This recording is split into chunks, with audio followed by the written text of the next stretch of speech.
اعوذ باللہ من الشیطان الرجیم بسم اللہ الرحمن الرحیم وبہ نستعین انہ خیر ناصر و معین والصلاۃ والسلام علی رسولہ الکریم واہل بیتہ الطیبین الطاہرین المعصومین ولعنۃ الدائمۃ علی اعدائہم من یوم العداوۃ الی یوم الدین اما بعد فقد قال اللہ تبارک و تعالی فی کتابہ الحکیم بسم اللہ الرحمن الرحیم ان الدین عند اللہ الاسلام۔ عقائد کے عنوان سے مسلسل اصول دین کے بارے میں بحث ہو رہی ہے، اور اصول دین کے حوالے سے توحید سے ہم نے شروع کیا اور مسلسل آگے بڑھ رہے ہیں۔ اللہ کی صفات ثبوتیہ، ہم نے عرض کیا کہ اللہ کی صفات ثبوتیہ کا معنی یہ ہے کہ جن کو ہم صفات کہہ رہے ہیں ان کے ضدوں کی نفی کر دیں۔ مثلا ہم کہتے ہیں کہ اللہ عالم ہے تو اس کا مطلب یہ کہ وہ جاہل نہیں، اور اگر ہم کہتے ہیں کہ قادر ہے تو اس کا مطلب یہ کہ وہ عاجز نہیں۔ بعض صفات کے بارے میں مختصراً ہم نے پہلے گفتگو کی، آج بھی اللہ کی چند صفات ثبوتیہ کے حوالے سے ہم آپ کی خدمت عالیہ میں کچھ گزارشات عرض کرنا چاہ رہے ہیں، اور یہ بات تو ہم بار بار کہہ رہے ہیں کہ ہمارا ہدف جہاں تشیع کے عقائد جو ہیں وہ آپ تک پہنچانا ہے، وہاں پہ ہم اختصار بھی ہمارے پیش نظر ہے، اور ہم چاہتے ہیں کہ اختصار کے ساتھ یہ ساری چیزیں آپ کی خدمت عالیہ میں پیش کی جائیں۔ اللہ مدرک ہے۔ بچپن میں ہم بچوں کو پڑھاتے ہیں اللہ کی صفات ثبوتیہ، اور ان میں سے ایک اللہ کا مدرک ہونا، یعنی اللہ کا ادراک۔ جب ہم کہتے ہیں کہ اللہ مدرک ہے، یعنی چیزوں کو جانتا ہے، چیزوں کا ادراک رکھتا ہے، تو اس وقت بھی جیسے ہم نے سمیع و بصیر میں یہ کہا کہ وہ بغیر کسی آلے کے، بغیر اعضاء و جوارح کے وہ سنتا اور دیکھتا ہے، یہاں جب ہم کہتے ہیں کہ وہ مدرک ہے تو اس کا ادراک بھی کسی اعضاء و جوارح کے توسط سے نہیں، بلکہ کائنات کی ہر چیز کا وہ ادراک رکھتا ہے۔ اور یہ بات ہم علم کے بارے میں بھی کہہ چکے کہ اللہ رب العزت تمام کائنات کی کلیات و جزیات سے آگاہ ہے اور ان کا پوری طرح سے ادراک رکھتا ہے۔ ہم نے اپنے گزشتہ دروس میں اس بات کو عرض کیا تھا کہ بنیادی طور پہ یہ 8 صفات ثبوتیہ جو ہیں وہ بیان کی جاتی ہیں، لیکن بعض علماء اس کو 10 اور 10 سے زیادہ تک بھی لے جاتے ہیں، لیکن اگر دقت کی جائے تو بعض چیزوں ہی کی طرف پلٹتے ہیں۔ یعنی فرض کریں کہ ہم کہتے ہیں کہ اللہ عالم ہے، تو اللہ کے عالم ہونے میں بہت زیادہ چیزیں جو ہیں وہ آ جاتی ہیں۔ ایک اللہ رب العزت کے حوالے سے اس کی صفت ثبوتیہ یہ بیان کی جاتی ہے کہ اللہ رب العزت مرید ہے۔ ساتھ اس میں ایک اور کا بھی اضافہ کر دیا جاتا ہے کہ اللہ رب العزت مرید بھی ہے اور اللہ رب العزت کارہ بھی ہے۔ کارہ یعنی مکروہ، یعنی یہ لفظ کارہ مکروہ کے لفظ سے یوں سمجھیے کہ اس میں فاعل ہے، یعنی اللہ رب العزت مرید بھی ہے اور کارہ بھی ہے۔ اب اس لفظ مرید اور کارہ کے بارے میں 2 طرح سے بیان کیا جاتا ہے۔ اللہ ارادہ رکھتا ہے، مرید ہے یعنی اللہ ارادہ رکھتا ہے، تو اللہ کا ارادہ کیا ہے؟ یعنی جب کہا جاتا ہے کہ اللہ مرید ہے تو اس کا مطلب یہ کہ اللہ جتنے افعال کو، جتنی چیزوں کو خلق کرتا ہے، جتنے وہ کام کرتا ہے، جن افعال کو وہ سر انجام دیتا ہے، وہ اپنے ارادے اور اختیار سے سر انجام دیتا ہے۔ کوئی کام بھی اس سے اس طرح سے نہیں ہے کہ مجبوراً ہو جائے، نہیں، اللہ پوری طرح سے مرید ہے، یعنی اللہ رب العزت ارادہ رکھتا ہے، اپنے ارادہ و اختیار سے اس کے افعال جو ہیں وہ اس سے صادر ہوتے ہیں۔ ایک معنی تو مرید کا یہ ہے۔ ایک معنی مرید کا اور بھی ہے کہ اللہ رب العزت مرید ہے۔ علماء کہتے ہیں کہ اس سے مراد یہ کہ وہ اپنے بندوں سے کچھ اعمال کا ارادہ رکھتا ہے، چاہتا ہے کہ بندے اس کی اطاعت کریں، اور اس کا اللہ کا ارادہ ہے۔ یعنی مرید بمعنی یہ کہ اللہ اپنے تمام افعال کو ارادہ اختیار سے کرتا ہے، اور مرید کا معنی یہ کہ اللہ کا یہ ارادہ ہے کہ اس کے بندے اچھے اعمال جو ہیں وہ سارا انجام دیں کہ جن میں مصلحت ہی مصلحت ہے،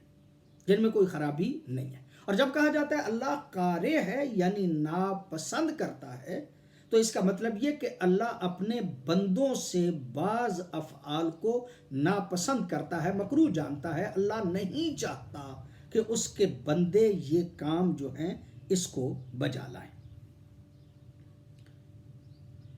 علماء نے اس میں بہت لمبی بحثیں کی ہیں۔ ظاہر ہے ہمارے پروگرام کا فارمیٹ کچھ اس طرح سے ہے کہ ہم تفصیلات میں نہیں جانا چاہتے۔ اللہ رب العزت نے بعض چیزوں کو، جب ہم کہتے ہیں کہ اللہ تعالیٰ مرید ہے اپنے افعال کا، تو اس کا یہ معنی ہے کہ اللہ رب العزت نے اپنے افعال کو ایجاد کیا ہے، خلق کیا ہے بعض وقتوں میں، اس لیے کہ اس وقت اس کی مصلحت تھی، اور دوسرے وقت میں خلق نہیں کیا اس لیے کہ اس میں اس کی مصلحت جو ہے وہ موجود نہیں تھی۔ حالانکہ اس کی قدرت عام تھی، وہ چاہتا تو جب چاہتا اس کو بجا لا سکتا تھا، لیکن اس نے کچھ کاموں کو ایک مخصوص وقت میں کیا ہے، اور مخصوص وقت میں بعض اوقات نہیں بھی کیا۔ اس کی قدرت عمومی ہے، قدرت تو تھی، لیکن اس کے باوجود اس نے اس کو مخصوص وقت اور مخصوص مصلحت انسانی جو ہے اس کے پیش نظر ان افعال کو ایجاد کیا ہے۔ یہ بھی معنی ہے اللہ کے مرید ہونے کا، اللہ کے ارادہ کا۔ اللہ رب العزت جب کسی چیز کو خلق کرتا ہے تو کیا اس نے جو ایک وقت کو معین کیا ہے کہ اس وقت میں یہ کام کروں گا اور اس وقت یہ کام جو ہے وہ نہیں ہوگا، تو کیوں ایک وقت میں وہ ترجیح بلا مرجح ہے؟ نہیں،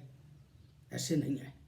بلکہ اس وقت میں اس کی ضرورت تھی کہ یہ خلق ہو، اور جب نہیں کرتا تو اس وقت اس کی ضرورت نہیں تھی کہ اس چیز کو خلق کرتا۔ اسی کو ارادہ کہا جاتا ہے۔ سادہ سے لفظوں میں ہم نے کہا کہ اللہ جب کہتے ہیں کہ مرید ہے تو دو معنی ہیں مرید کے۔ ایک مطلب یہ کہ وہ اپنے اختیار سے کرتا ہے، کوئی مجبور اسے نہیں کرتا، اور دوسرا معنی یہ ہے مرید ہونے کا کہ اللہ رب العزت اپنے بندوں سے اعمال حسنہ کا ارادہ کرتا ہے کہ وہ بجا لائیں، اور اللہ اپنے بندوں کے ناپسندیدہ اعمال کو ناپسند کرتا ہے، اور اسی کو کارے جو ہے وہ کہا جاتا ہے۔ باتیں اور بھی کی جا سکتی ہیں۔ اللہ رب العزت چونکہ مصلحت و مفسدہ کو دیکھتا ہے، اور اس کی خواہش ہے کہ اپنے بندوں کے ساتھ نرمی کرے، یہی وجہ ہے وہ کہتا ہے یرید اللہ بکم الیسر ولا یرید بکم العسر۔ اللہ تمہارے ساتھ آسانی کرنا چاہتا ہے، اللہ تمہارے ساتھ سختی نہیں کرنا چاہتا۔ اس پہ بہت زیادہ علماء نے بحث کی ہے، ہم مختصر آپ کی خدمت میں عرض کر رہے ہیں۔ اللہ تعالیٰ کی صفات ثبوتیہ میں سے ایک صفت یہ ہے کہ اللہ متکلم ہے، کلام اس کی صفت ہے۔ متکلم کا معنی کیا؟ اس کا بھی معنی جو ہے وہ علماء نے بیان فرمایا، اور اس حوالے سے اس میں کوئی شک نہیں۔ وَكَلَّمَ اللَّهُ مُوسَىٰ تَكْلِيمًا وَمَا كَانَ لِبَشَرٍ أَن يُكَلِّمَهُ اللَّهُ إِلَّا وَحْيًا۔ اللہ کلام کرتا ہے، موسیٰ کے ساتھ اس نے کلام کی۔ اب جب یہ کلام کی بحث ہوئی تو بنی عباس کے دور میں ایک بہت بڑا مسئلہ پیدا ہوا، جس پہ بہت زیادہ اختلافات ہوئے، اور مختلف مسلمانوں کے نقطہ نظر جو ہے وہ آئے کہ یہ جو اللہ کی کلام ہے یہ کیا ہے۔ جسے ہم قرآن حکیم کہتے ہیں، اس قرآن حکیم کے بارے میں خاصا اختلاف جو ہے وہ ہوا، کیونکہ اللہ کی کتاب یہی مصحف ہے، اللہ کی کتاب جو ہے اس میں حدیث قدسیہ ہیں، اللہ کی کلام،